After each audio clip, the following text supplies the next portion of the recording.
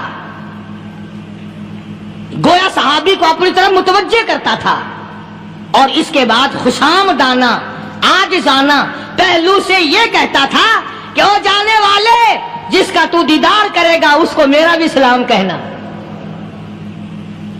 ان کی خدمت میں میرا بھی سلام عرض کرنا۔ کوئی ایک واقعہ نہیں ہے۔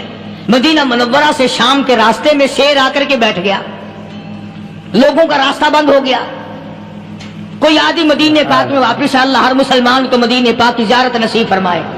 ہاں ہاں مدینہ بڑی شے ہے، ہاں مدینہ نہ دیکھا تو کچھ بھی نہ دیکھا، ہاں الہی دکھلا دے مدینہ کیسی بستی ہے جہاں پر رات دن مولا تیری رحمت برستی ہے، وہ شہر نرالا، وہ گلیاں نرالی، وہ شاہراہیں نرالی، وہ گنبد خضرا نرالا، خدا کی قسم وہاں جو آسمان سے نور برستا ہے وہ بھی نرالا ہی ہے۔ کسی نے آ کر مدینے میں کہا کہ راستے میں شیر بیٹھا ہے، لوگوں کا راستہ روک رکھا ہے۔ عبداللہ بن عمر رضی اللہ تعالیٰ عنہ صوفی صحابی، کوئی ایڈا بہادرانہ کام کرنے والا بھی نہیں، لاٹھی نہیں مانگتا، تلوار نہیں اٹھاتا، نیزہ نہیں اٹھاتا، تیر نہیں لیتا، گولی کا سامان نہیں، تیر و تلوار کا سامان نہیں، کوئی چیز نہیں، بے دھڑک بے جھجک جا کر شیر کا کان پکڑ کے مروڑ کے صحابی کہتا ہے تجھے کس نے اجازت دی حضور کے غلاموں کا راستہ روکنے کی؟ تجھے شرم نہیں آتی؟ تو سرکار مدینہ کے غلاموں کا راستہ روکے بیٹھا ہے۔ تاریخ شاہد ہے، دم ہلاتا ہوا جنگل کو بھاگ گیا۔ اور آج اولاد ہمارے کہنے کی نہیں، شیروں کو تو کیا منائیں گے، اولاد نہیں مانتی، بیوی نہیں مانتی، کچھ اپنا بھی قصور مانو نا، کچھ گڑبڑ ہے نا اندر۔ اختر شیرانی نے بڑی عجیب بات کہی، اسی کو کہتا کہ یہ عذر امتحان ہے، جذبہ دل کیسا نکل آیا، یہ عذر امتحان ہے، جذبہ دل کیسا نکل آیا، میں الزام ملک کو دیتا تھا، قصور اپنا نکل آیا۔ گریبان میں جا کر دیکھو، ٹٹول کر کے دیکھو، اپنی نیتوں کو ہاتھ مار کے دیکھو، اپنے عقیدے کو ٹٹول کے دیکھو، اپنے ایمان کو تلاش کر کے دیکھو، اپنی نظروں سے پوچھو، اپنی زبان سے پوچھو، اپنے پیٹ سے پوچھو، تیرے اندر کیسی روزی جا رہی ہے؟ کیوں کر ہم کامیابی سے ہمکنار ہوں؟ یہ خلقت پھر ہمارے لیے غیر کیوں نہ بنے؟ یہ سارا جہان ہمارا دشمن کیوں نہ بنے؟ صحابہ تو ایسے بے دھڑک تھے، کسی شہنشاہ کی پرواہ نہیں کیا کرتے تھے، کسی شہنشاہ کی پرواہ اللہ والے نہیں کرتے تھے۔ تم تو بڑے پیروں کو ماننے والوں، پر جو میں بات بتاؤں گا پیر کی وہ نہیں مانو گے۔ مجدد الفسانی سرہندی سب کہہ دو رحمت اللہ علیہ، نقشبندی خاندان کے سربراہ ہیں، بہت بڑے بزرگ ہیں، پکڑ کر کے لے گئے حکومت والے، بادشاہ کو سجدہ کرانا ہے، بادشاہ کو سجدہ کرانا ہے۔ وہ کاہے کا سجدہ کرتے تھے؟ وہ کسی سے ڈرتے ہی نہیں تھے، اللہ والا کسی سے ڈرا ہی نہیں کرتا۔ تو یوں سنا کا انتظام کیا گیا کہ دربار کے قریب جا کر ایک دیوار بناؤ، اس میں ایک چھوٹی سا روشن دان دریچہ موری لگاؤ، جس میں سے جھک کر بندہ اندر داخل ہو، تاکہ ایک دفعہ جھک جائے صحیح، یہ پیر، یہ درویش، یہ قلندر، یہ ولی، یہ مولوی جو اکڑا ہوا نہیں، اسے جھکا لو جس طرح سے بھی ہو سکے۔